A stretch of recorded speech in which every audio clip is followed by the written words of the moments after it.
성도 여러분 안녕하십니까?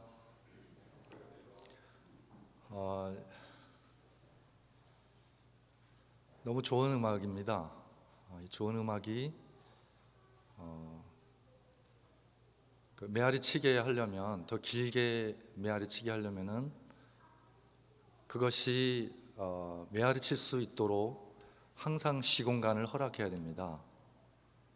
그러니까 제가 음악을 지금 듣는 이 순간 마음속에 떠오른 생각은 우리가 하나님께 기도하고 또 하나님의 말씀을 듣고 하면서도 우리 그 감동이 길지 않은 이유는 우리가 하나님의 음성과 하나님의 그 음악이 내 안에서 메아리 칠 수 있도록 더 이상의 시공간을 허락해 주지 않는다는 것입니다. 안식일이라는 이 짧은 24시간을 어떻게 해서라도 빨리 보내고 엿새 동안 나의 일상 속으로 또다시 뛰어들고 싶어 하는, 아니면 어쩔 수 없이 뛰어들어야 되는 그런 마음이 더 초조하고 조바했지 않나 하는 저의 마음을 이 시간 되새겨 봅니다. 우리 성도님들은 엿새 동안 어떻게 보내셨습니까? 지금 이 시간, 이 시점에서 우리가 지난 엿새를 돌이켜 본다면 과연 나의 삶의 순간순간 속에서 내가 그리는 나의 삶의 그 화폭 속에, 내가 지금 정교하게 짜나가는 나의 삶의 배틀 속에 과연 하나님을 위해서 얼마나 많은 시간을 할애하고 있는지, 그런 반성을 제 스스로 한번 이렇게 해봅니다. 이 시간을 위해서 어떤 말씀을 전할까 고민이 참 많이 되대요. 그래서 그 고민을 왜 하게 되느냐 생각해 보니까 제 욕심이더라고요. 그러니까 이것도 얘기하고 싶고 저것도 얘기하고 싶고, 이 얘기가 더 좋을 것 같고 저 얘기가 더 좋을 것 같고, 이게 쉽지 않은 기회인데 무슨 얘기하면 좀 이렇게 확 뭔가 이렇게 와 닿을까, 그런 생각이 차면 찰수록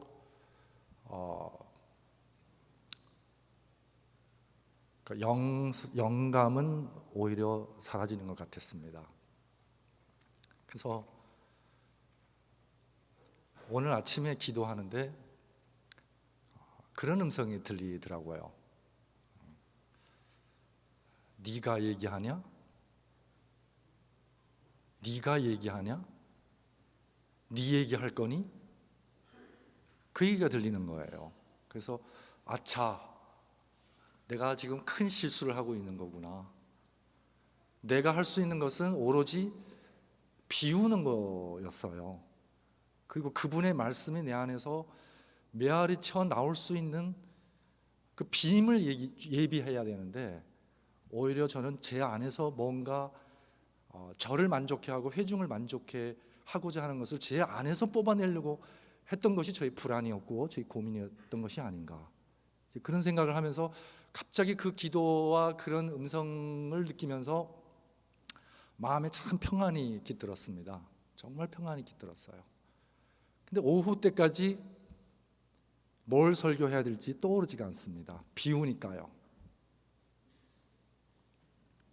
그래서 유튜브에 무슨 좋은 설교 말씀하는 말씀이나 한번 좀 들어봐야겠다, 들어봤는데 어떤 목사님이 가나의 혼인잔치에 대해서 말씀하시더라고요. 제가 그 말씀을 들으면서 굉장히 큰 감명을 받았습니다. 그래서 따끈따끈한 오후 4시의 감동을, 제가 받은 감동을 이 시간 정말 김이 무럭무럭 나는 찐빵처럼 함께 꺼내서 그 말씀의 깊이와 달콤함을 나눴으면 하는 제 간절한 마음입니다. 우리 함께 성경을 봉독하겠습니다. 요한복음 2장 1절로부터 11절의 말씀입니다.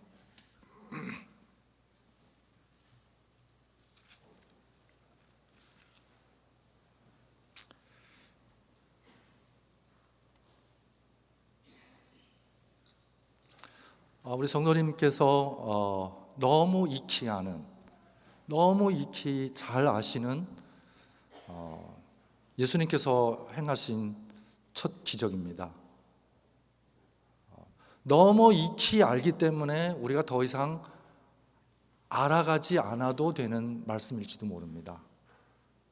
그래서 어쩌면 가장 익히 아는 것이 가장 또 모르는 걸 수도 있다는 생각을 해봅니다. 함께 봉독해 보도록 하겠습니다.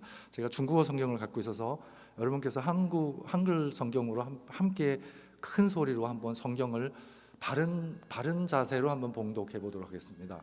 그래서 우리가 초등학교 때 이렇게 교과서를 이렇게 들고 봉독하지 않습니까? 그런 봉독을 한번 해보도록 하겠습니다. 우리 성경책 가지신 분들은 성경책을 이렇게 드시고요. 그 다음에 핸드폰으로 보시는 분도 이렇게 한번 드시고 말씀을 들고 봉독이지 않습니까? 그렇죠? 받들고 읽는 겁니다. 저는 중국어를 읽겠습니다. 여러분들은 한국어로 한번 읽어주시면 감사하겠습니다. 우리 다 함께 봉독하겠습니다. 시작. 第三日在加利利的迦拿有宴请的婚姻，耶稣的母亲在那里，耶稣和他们的徒也被邀请到宴席，酒喝尽了。耶稣的母亲对他说：“他们没有酒了。”耶稣说：“母亲，我与你有什么相干？我的时候还没有到。”他母亲对佣人说：“他告诉你们什么，你们就做什么。”照犹太人的洁净的规矩，有6口石缸摆在那里，每口可以盛2、3桶水。耶稣对佣人说：“把缸倒满了水。”他们就倒满了，直到缸口。耶稣又说：“我现在可以舀出来，送给管宴席的。”他们就送了去。管宴席的尝了那水变的酒，并不知道是从哪里来的，只有舀水的人知道。管宴席的便叫管家了新郎来，对他说：“人们都是先摆上好酒，等客人醉了才摆上次的，你倒把好酒倒到现在。”这是耶和所行的第一个神迹，是在加利利的迦拿，是他们的门徒就信他了。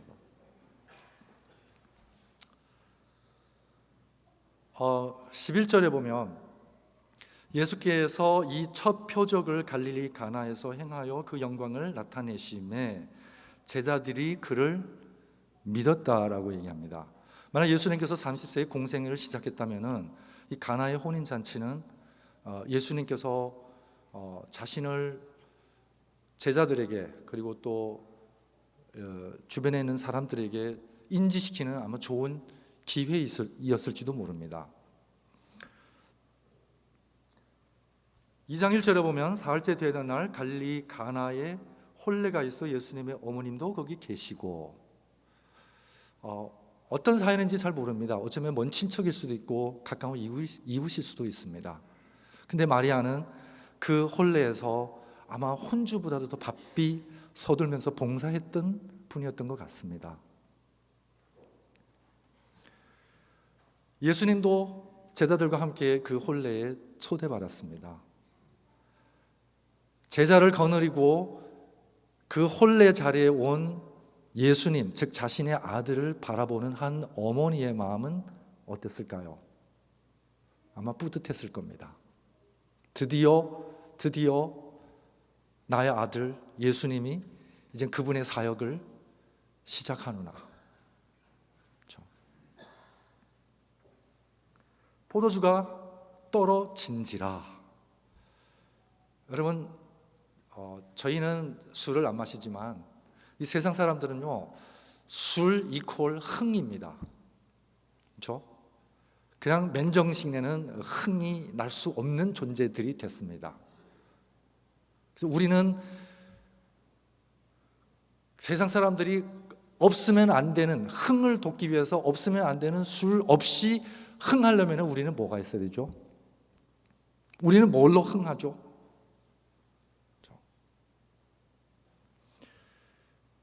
포도주가 떨어지니까 이거는 혼주의 궁핍함입니다. 혼주가 굉장히 난감한 처지에 처한 것입니다. 근데 누구의 난감한 처지는 누구에는 또한 본때를 한번 보일 수 있는 기회가 될 수 있다는 거죠.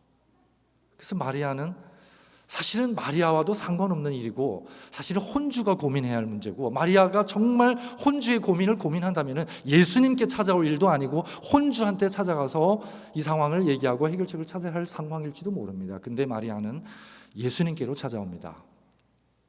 왜 예수님께 찾아왔을까요? 아마도 마리아는 다른 사람의 어려운 처지를 한 번도 묵과하지 않았던 예수님을 어렸을 때부터 지켜봐 왔을지도 모릅니다. 다른 사람이 어려울 때 항상 나서서 도와주는 그 아들 예수님의 성품을 누구보다도 잘 아는 사람이 그의 어머니 마리아였습니다. 또 어쩌면은 그래, 이것이야말로 우리 아들이 메시아라는 것을 한번 그 능력을 과시할 수 있는 좋은 찬스일 수도 있다. 그래서 빨리 네가 가지고 있는 능력을 한번 이 모든 회중들 앞에서 한번 보여줬으면 좋겠다 하는 그런 마음도 혹시 숨겨져 있지 않았을까 하는 저의 조심스러운 추측입니다. 어쨌든 간에 예수님의 어머니가 예수께 이르되 저들에게 포도주가 없다 하니, 그렇죠?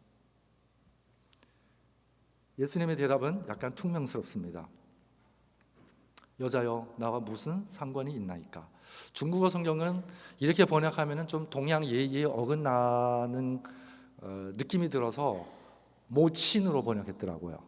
모친으로 번역하고 괄호 원문에는 여인으로 되어 있다, 이렇게 중국어 성경은 번역되어 있습니다. 어쨌든 아마 이 여인은 그 당시 히브리인들이 어머니도 여인이라고 불렀을 수 있는 겁니다. 무슨 상관이 있나이까? 제가 여기 한문에 무기양심이라는 고사성어를 하나 생각나서 적어봤습니다. 무기양심이요. 여기서 양은 간지러울 양자입니다. 간지러울 양자요. 기는 뭐냐면은 재능이에요. 기술. 즉 재능이 많고 재주가 많은 사람은요 항상 마음이 근질근질합니다. 왜 근질근질하냐면은 자꾸 그걸 뭐 하고 싶어요? 자랑하고 싶고 과시하고 싶고 나타내고 싶은 마음이죠. 그렇죠? 예수님만큼 능력 있는 분이 없으십니다. 근데 예수님께서는 되게 침착한 모습을 보입니다. 나랑 무슨 상관이냐? 여러분, 제가 이 말씀을 몇 번이고 생각해 봤지만은 지금까지 제 머리로 생각할 수 있는 이 말씀의 뜻은 제가 생각한 겁니다. 첫 번째는요, 어쩌면은 이 세상에 우리랑 진짜 상관 있는 일은 진짜 상관 있는 일은 진짜 별로 없습니다. 한번 자세히 생각해 보세요. 그리고 만약 예수님께서 병을 고치시고 귀신을 내쫓고 돌을 떡으로 만드시고, 그렇죠, 안진뱅이를 뛰게 하고, 여러분 이런 기적을 많이 행하셨지만 예수님은 항상 조심스러워 하셨습니다. 그리고 소경한테도 이렇게 당부하죠. 다른 사람한테 가서 얘기하지 말라고요. 왜 그렇게 하셨을까요? 아마도 예수님께서는 그런 것들 때문에 하나님의 능력이 말씀에서 나온다는 것을 가리고 싶지 않았던 것입니다. 만약 그런 기적 때문에 사람이 운집한다면 정말 말씀 때문에 찾아온 사람은 드물었을 겁니다. 오히려 그런 기적들이 말씀을 보지 못하게 하고 예수님을 진정으로 보지 못하게 하는 가장 큰 장애가 될 수 있다는 것을 예수님은 너무나 잘 아셨을 겁니다.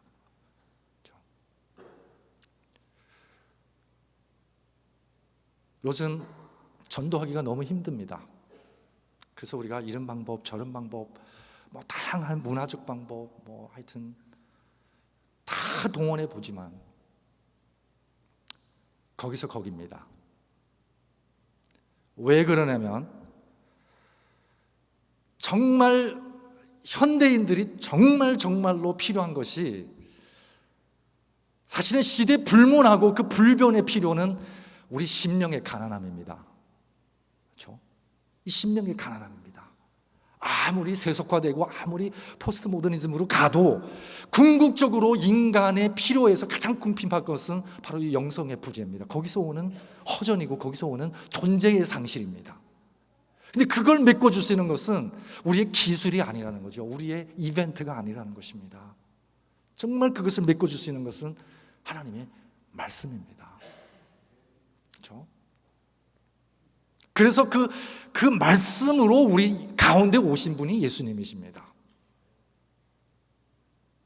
궁극적으로 우리의 신앙과 우리의 삶의 그 힘, 그 파워는 어디서 나올까요?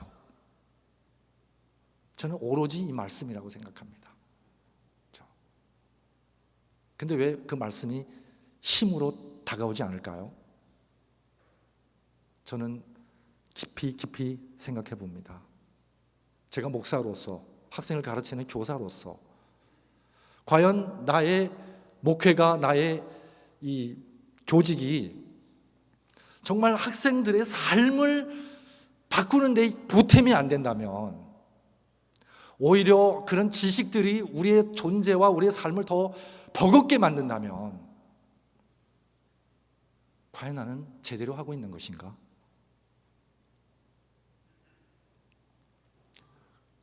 나의 삶을 진정으로 변화시키는 것은 말씀입니다. 그래서 가나의 혼인잔치는 사실은 변화에 관한 기적입니다. 변화요. 그리고 이때는 왜 상관없다고 말씀하시나요? 확실히 예수님과 상관없습니다. 왜요? 예수님은 이 땅에 오신 목적은 딱 하나입니다. 그것은 하나님께서 창세 때의 인간과 약속한 그 구원의 그 약속을 이루기 위해서 오신 분입니다. 이 세상 일이, 잡다한 일들이 다 나랑 상관 있는 일로 얽히고 설키는 이유는 우리에게 정말 궁극적인 목표가 상실됐거나 흐려졌기 때문에 아닌가, 돼서 그런 것이 아닌가 저는 반성해 봤습니다. 정말 우리의 삶의 궁극적인 목표가 다시 오시는 예수님이라면은 아마 이 세상에 지금 우리가 상관 있는 것처럼 중요하게 생각하는 때는 수많은 일들이 어쩌면은 진짜 하찮고 상관없는 일이 될지도 모릅니다. 또 그렇게 돼야 한다고 생각합니다. 예수님의 때가, 내 때가 아직 이르지 아니하였나이다. 여러분, 때를 우리말로 하면은 뭐죠? 순수 우리말로요. 때도 우리 순수 우리말이지만 때에 비슷한 순수 우리말 또 하는데 그게 바로 철입니다. 철. 그 때에 따라 옮기는 새를 우리는 철새라고 합니다. 그렇죠? 그래서 철이 안 든 사람을 우리는 철부지라고 얘기합니다. 사전을 찾아봤더니 부지는 한문이더라고요. 부지, 모를 부자에 알지자. 그러니까 철부지는 어떤 사람이냐면은 뭐를 모르는 사람이죠? 때를 모르는 사람이더라고요. 나의 때. 그러니까 인간이 짐승과 가장 궁극적인 차이 중에 하나가, 짐승은 태어나는 것부터 자기의 영역을 긋고 그냥 그 공간 안에서 그 공간을 차지하는 것이 그의 존재의 전부입니다. 근데 인간은 공간만 차지하는 존재가 되어서는 아니 된다는 것이죠. 거기에 대한 부정이 바로 예수님께서 공중의 새는 둥지가 있고 땅에 여우는 굴이 있지만 인자는 머리 둘 곳이 없다입니다. 이 말씀은 이 세상에 예수님을 거부했다는 말씀으로도 해석되지만은 저는 그 말씀이 인간은 공간만을 위해서 존재하는 존재가 아니라는 말씀으로 저는 와닿습니다. 왜요? 공간을 점령하면은 당신이 점령한 그 공간이 당신을 또한 점령합니다. 여러분, 아파트 30평짜리 아파트 좋죠? 그 아파트를 소유하는 순간 여러분 그 아파트에서 이제 한 발도 못 옮깁니다. 그렇죠? 그래서 어쩌면 아브라함은 롯처럼 별장을 짓고 살 수도 있지만 그는 항상 길에서 하나님을 만나는 삶을 택했을지도 모릅니다. 정착 안주하는 안일한 삶을 살 능력이 없는 게 아니라 여러분, 삶의 가치와 철학이 달랐던 것입니다. 이 철부지들은요, 이 농경사회에서 철부지는 농사를 못해 먹습니다. 왜요? 때를 자꾸 놓치기 때문에요. 종자도 있고 농기구도 있고 농토도 있지만 수확을 기대 못하는 이유는 이 타이밍을 자꾸 놓치는 겁니다. 여러분, 저와 여러분, 우리가 궁극적으로 다가오는 한 시간을 우리가 감지합니다. 그때요, 다 알아요. 그때가 다가오고 있다는 것. 그것이 바로 죽음이라는 것입니다. 죽음. 어쩌면 예수님의 때도 십자가를 지는 그 순간이 있을지도 모릅니다. 예수님은 오로지 그의 삶의 모든 이 순간순간 이어지는 모든 시공간이 전부 십자가와 연결되어 있습니다. 그러면 오늘 우리가 그 예수님을 기다리는 우리 재림성도의 삶의 순간순간도 사실 예수님의 재림하는 그때와 연결되어야 된다는 것입니다. 그 연결됐다는 얘기는 무슨 얘기냐면은 예수님이 재림하는 사건이 오늘 나의 삶의 현장에서 일어나는 것입니다. 이미 일어났고요. 예수님은 그때를 분명 아십니다. 그리고 지금 이 순간순간도 그때를 향해서 뚜벅뚜벅 한치의 흔들림 없이 걸어가는 그분의 삶의 발자취였습니다.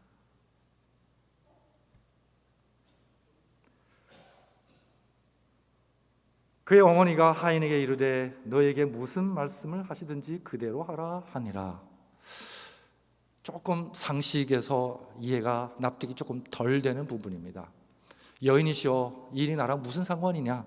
예수님의 대답도 좀 퉁명스럽고요. 우리의 정서로 읽었을 때요, 좀 퉁명스럽고, 그렇게 퉁명스럽게 말씀하는 아들 예수님의 그 말씀에 조금도 노여워하지 않는 이 마리아의 이런 반응도 재미있습니다. 여러분요, 누구의 말에 우리가 오해 안 하고 거기서 상처 안 받는 유일한 길은 그 말하는 화자의 성품을 알 때입니다. 말씀을 읽을 때 우리가 말씀을 자꾸 곱게 하는 이유는 하나님의 성품을 놓쳤기 때문에 그렇습니다. 그렇죠? 정말 누군가가 나에게 정말 좀 혹독한 얘기를 하더라도, 정말 내가 받아들이기 정말 어려운 말씀을 하시더라도 그분의 성품을 알고 인격을 알고 그분의 진심을 알면은 절대 그분의 말씀을 오해하지 않습니다. 마리아는 예수님의 퉁명스럽게 들릴지 모르는 대답에 마리아는 조금도 서운해하지 않았습니다. 곡해를 하지 않는다는 것입니다. 왜요? 마리아만큼 예수님의 성품을 잘 이해한 사람도 없었을 겁니다. 하인에게 너에게 무슨 말씀을 하시든지 그대로 하라. 그대로 하라. 제가 여기서 한 인물이 생각납니다. 예수님께서 자신의 죽음을 고하자 제자들이 다 안색이 변합니다. 그렇죠? 이때 오로지 한 여인만 옥함에 든 그 소중한 이 향유를 예수님 머리에 붓습니다. 그거는 죽음을 위해서 붓는 향유입니다. 그래서 제자들의 노여움을 삽니다. 우리 지금 잔치 베풀고 지금 왕의 길로, 왕위로 가는 길에 지금 올인하고 있는데 너는 뭐 하는 거냐? 잔치집에, 잔치상에 재 뿌리는 거냐? 그렇죠? 근데 예수님의 말씀을 액면 그대로 받아들인 사람은 그 여인뿐이었습니다. 그래서 예수님께서 천하 어디든지 내 이름을 기억하는 곳에 이 여인을 전하라라고 말씀하십니다. 우리는요, 하나님의 말씀을 우리의 이성으로 자꾸 가늠합니다. 가늠해요. 이게 합리적일까? 그렇죠? 혼자서 합리적인 생각으로 사고로 거부하기 민망하니까 우리가 이렇게 민주적으로 합리적으로 거수해서 다수 의견으로 거부합니다. 우리는 한 번도 하나님의 의지를 무례하게 거부하지 않습니다. 왜? 우리도 민망하니까요. 특히 많이 배운 사람일수록 그렇게 무리하게 행하지 않습니다. 그래서 우리는 합리적으로 거부합니다. 근데 만약 우리의 신앙이 우리의 합리적인 울타리 속에만 있다면은 과연 그것은 신앙일까요? 그렇죠? 우리의 이성으로 점쳐지는, 우리의 이성으로 판단 지어지는 그 모든 상황들은 사실은 신앙이 아니죠. 그랬더니 예수님께서 드디어 말씀하십니다. 거기에 유대인의 정결 예식에 따라 두세 통 드는 물 항아리 6이 놓였는지라. 저는 요 6절이 마음에 확 꽂혔어요.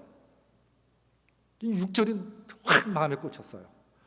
이 기적을 베풀기 위해서 저기 식자재나 하여튼 가게 가서 당장 항아리를 사온 것도 아닙니다.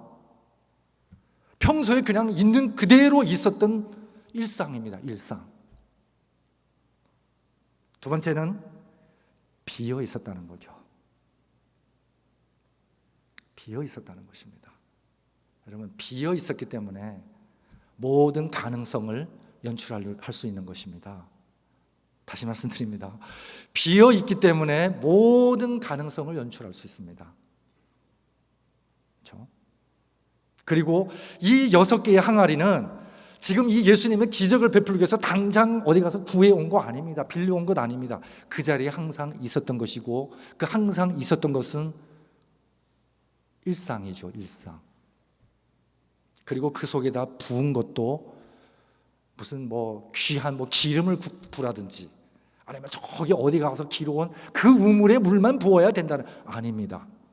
그냥 손 뻗으면 닿을 수 있는, 일상에서 너무 평범하다 못해 우리가 그 가치를 어쩌면 간과하고 있는 그냥 일상 속의 물입니다.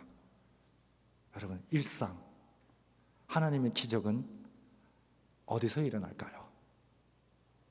바로 우리의 준비된 일상이라는 것입니다. 그리고 그 일상은 항상 하나님의 기적을 연출하기 위해서 비어 있다는 것입니다. 내 것으로 꽉 차여지는 사람들은요, 더 이상 하나님의 성령의 역사할 공간이 없습니다. 그렇죠? 그래서 노자라는 이 사람이 그런 얘기를 해요. 배움은 항상 플러스다. 그래서 계속 머릿속에다가 심고 집어넣는 거죠. 근데 진리는 오히려 그거를 빼는 것이다. 비우는 것이다. 이런 표현을 쓰더라고요. 그러면 왜 배워야 되느냐? 그릇을 예비하는 것입니다. 크게 배운 사람은 그릇이 큽니다. 그렇죠? 그래서 큰 그릇이 작은 그릇보다 낫느냐? 아니에요. 여러분, 물 마실 때는 도구로 못 마십니다. 그렇죠? 컵으로 마셔야 됩니다. 하지만 물을 저장할 때는 독이 필요합니다.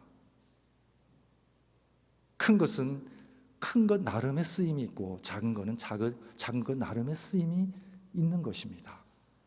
하지만 우리가 정말 어떤 계기가 마련되어서 어떤 인연이 닿아서 내가 크게 공부했다면 그 크게 공부한 것은 그냥 더 큰 그릇이 되어 있을 뿐입니다. 그렇죠? 하지만 중요한 것은 큰 그릇이든 작은 그릇이든 그 그릇의 쓰임은 빔에서 나온다는 것입니다. 빔에서. 비어 있는 것입니다.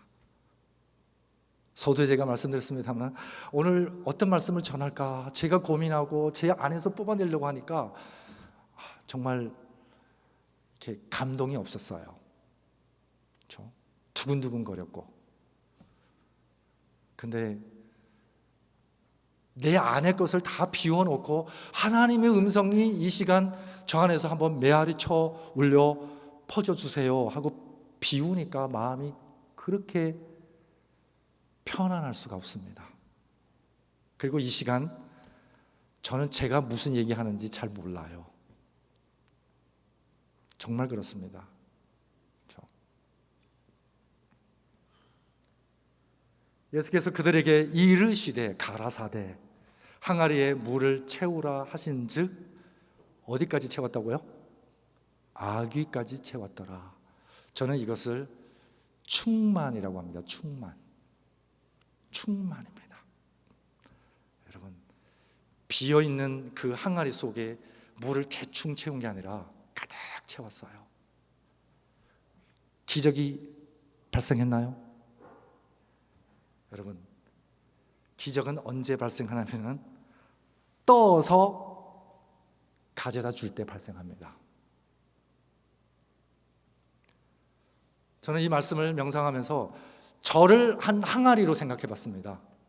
항아리요.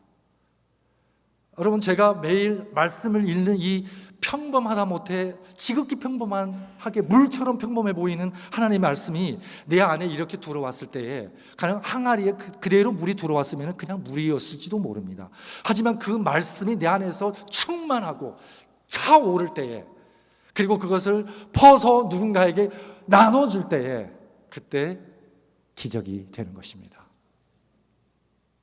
그렇죠? 우리는 말씀이 꽉 차 있을지도 모릅니다. 근데 이런 기적이 잘 경험되어지지 않습니다. 어쩌면 말씀을 퍼준 게 아니라 지식을 퍼준 것일 수도 있습니다. 하나님 믿는 백성으로서 제 스스로에게 가장 경계하는 것 중에 하나가 절대 생명을 바꾸는 하나님의 말씀을 지식으로 전락시키지 말자입니다. 그게 제가 하나님께 할 수 있는 가장 큰 참남인 것 같습니다. 죽은 사람도 깨우는 하나님의 말씀을 살아있는 사람도 졸게 만들면 그건 저의 죄예요. 그렇죠? 말씀은 살아있습니다. 그 살아있는 말씀이 저부터 살려야 됩니다. 제가 그 말씀에 싱싱하게 살아있어야 되고, 그 말씀의 능력으로 변화하는 그 변화가 내 안에서 생생하게 연출되어야 합니다. 그것을 내 입으로 하는 게 아니라 그걸 지켜보는 사람이 있어야 됩니다. 그걸 경험해 주는 사람이 있어야 됩니다.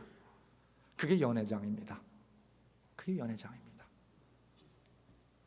갖다 주라 하시면 갖다 주었더니 연회장이 물로 된 포도주를 맛보고 드디어 어디서 났는지 알지 못하되 물돈 하인들은 알더라. 제가 하인들은 알더라 이 말씀에 또 확 꽂혔어요. 마음이 막 이렇게 주체할 수 없는 감동이 몰려오더라고요. 누구만 안다고요? 하나님의 말씀 그대로 한 사람만 압니다. 그렇죠? 예수님을 3년 반 동안 따라다닌 제자들도 모릅니다. 같이 먹고 자고 가르침을 직접 받기도 했지만 모릅니다. 왜요? 그들은 자기 스승 예수보다 유다를 더 믿었어요. 유다의 말을 더 믿었어요. 왜? 유다는 그들이 뭘 원하는지를 알고 있었거든요. 그렇죠? 예수님의 각본보다 유다의 각본이 그들의 마음을 더 매료시켰습니다.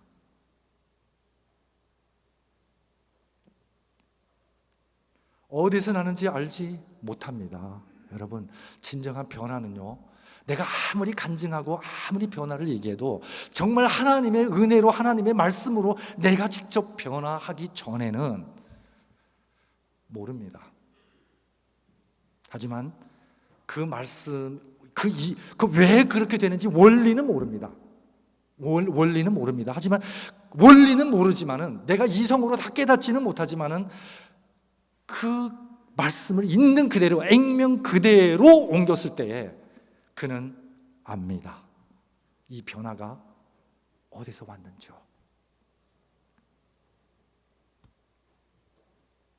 연회장이 신랑을 불러 말하되 사람마다 먼저 좋은 포도주를 내고 취한 후에 나은 것을 내 건을 그대는 지금까지 좋은 포도주를 두었다 하니라.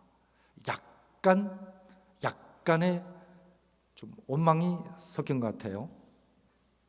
여러분, 정말 좋은 것을 그냥 우리 안에만 이렇게 숨겨두면 안 된다는 말씀으로 저는 읽습니다. 그래서 정말 어떤 친구한테, 어떤 친척한테 내가 내 안에서 이렇게 좋은 것을 빨리빨리 퍼서 먹였다면은, 야, 이렇게 좋은 것도 있었니? 그런 얘기를 금방 그런 반응이 올 텐데 내가 삐죽삐죽거리고 내가 말씀에 대한 자신이 없고 나중에 얘기해야지 그 퍼내는 것이 자신 없었다면 아마 나중에 이런 원망 들을지도 모르고 왜 이렇게 좋은 것을 진작에 나에게 퍼주지 않았느냐. 제가 중국에서 목회할 때 어떠한 참 중국에서도 잘 교육받은 변호사 하시는 여성분이 찾아왔습니다. 자기 고민을 교회 나온 지 1년 뒤에 저한테 토로하는 것입니다. 목사님, 저 여차여차해서 부군이랑 헤어졌습니다. 헤어졌는데 지금도 그 인간에 대한 미움이 삭히지 않습니다. 내 인생 그 사람이 망쳤어요. 저 어쩌면 좋죠? 그래서 뭐 이런저런 얘기하다가 어느 순간 그분이 용서에 대한 말씀을 설교를 들으면서 본인이 스스로 답을 구했어요. 답을 구하고 사무실로 찾아왔어요. 찾아와서 눈물 흘리면서 저한테 하는 얘기가 목사님, 이렇게 좋은 가르침을 제가 진작에 알았다면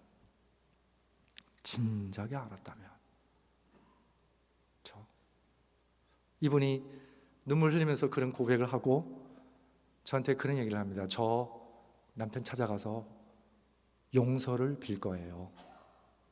그럼 무슨 용서를 빌 거냐? 지금까지 그 사람을 미워한 게 제 잘못입니다. 전부 그 사람 잘못이라고 탓한 게 저의 잘못이었습니다. 적어도 반은 제 잘못입니다. 그걸 얘기해 주러 가고 싶습니다. 그래서 그래, 그거 얘기하고 나오면은 마음이 훨씬 가뿐해질 거다. 어서 가세요. 마음 바뀌기 전에 빨리 갔다 오세요. 착해요. 갔다 왔습니다. 왔더니 저는 막 이렇게 더 익사이팅해서 올 줄 알았는데 기가 팍 죽어서 왔더라고요. 그래서 어떻게 됐냐 물어봤더니 신랑 왈 이런 얘기를 자기는 꽤나 깨달은 줄 알고 꽤나 경지에 오른 줄 알고 꽤나 좀 이렇게 이렇게 가려고 했는데 남편 왈 앞에 욕이에요. 제가 생략할게요. 비읍 시읍으로 시작돼요. 야, 너 아직도 나를 기억하고 있냐? 난 너 벌써 잊었어. 재혼했거든요. 이혼하고 얼마 안 돼서 그쪽은 재혼해서 살고 있어요. 난 너 벌써 잊었어. 너 아직도 기억하고 있냐?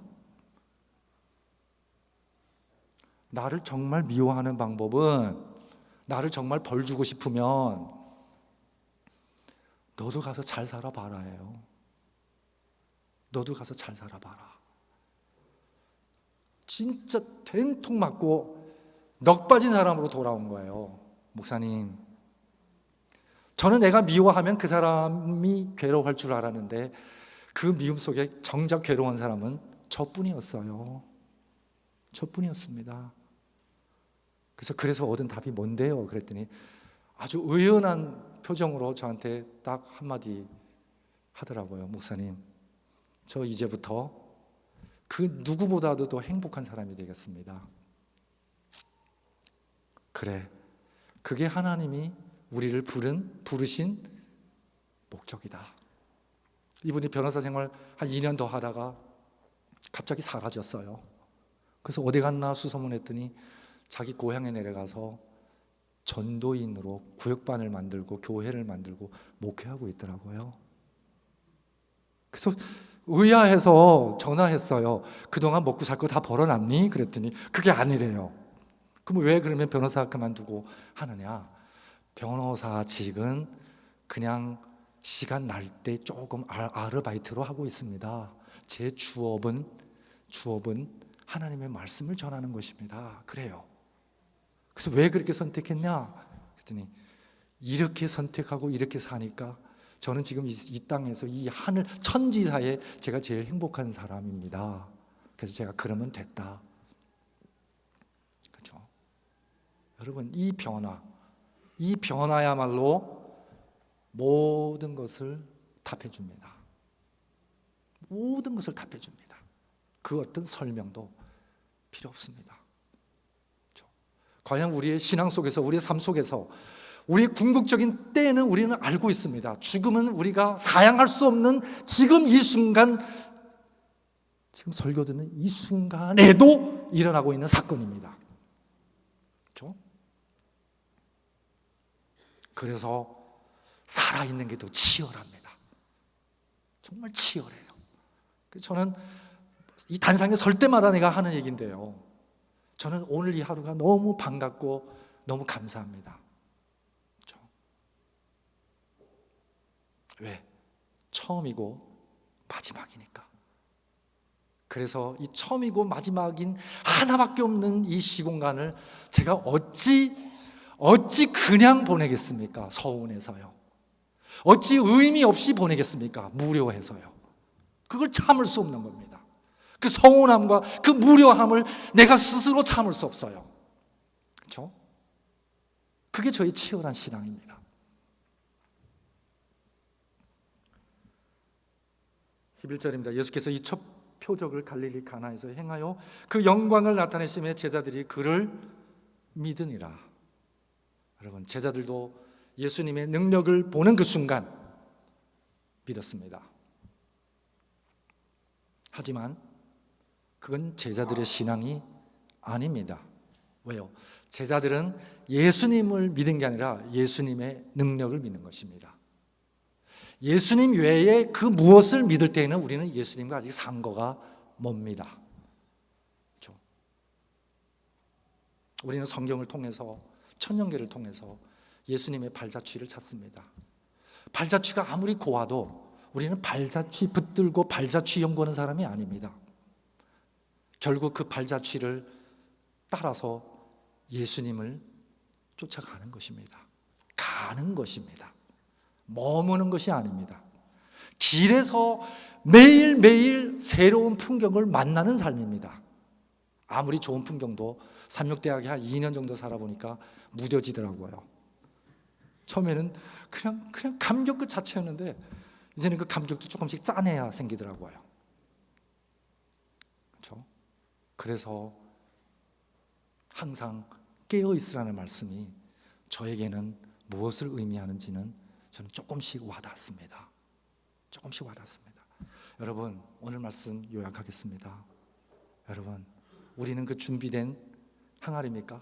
어쩌면 아무 목적 없이 그냥 정결에 발 씻는 물을 예비해 놓기 위해서 그냥 일상 속에 그냥 평범한 항아리들이지만 그 속에 예수님의 가라사대를 담으니까, 그리고 그것을 우리 이웃에게, 우리 옆에 우리 함께하는 사람들에게 퍼낼 때 여러분, 그것이 기적이 됩니다.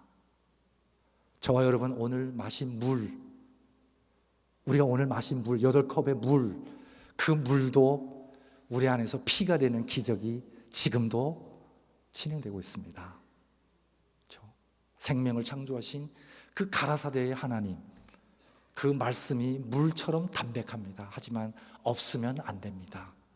준비된 일상 속에서 매일 매순간 그분의 가라사대가 그 평범하다 못해 물처럼 평범한 그 말씀이 나를 적시고 내 삶을 정말 항아리 입구까지 꽉꽉 차올라서 넘치게 될 때, 나도 모르는 사이에 누구의 삶이 윤택되고, 나도 모르는 사이에 누구의 이 목마름이 해갈되고, 그렇죠?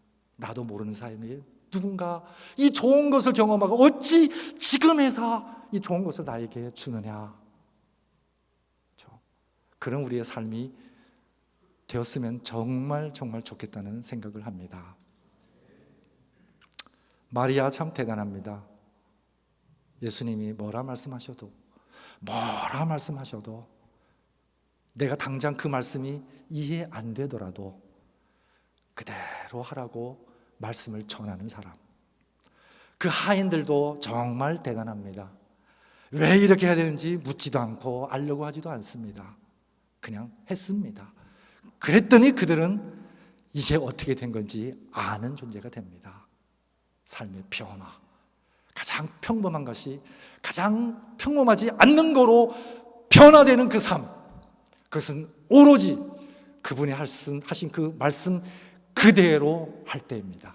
말씀을 마치겠습니다.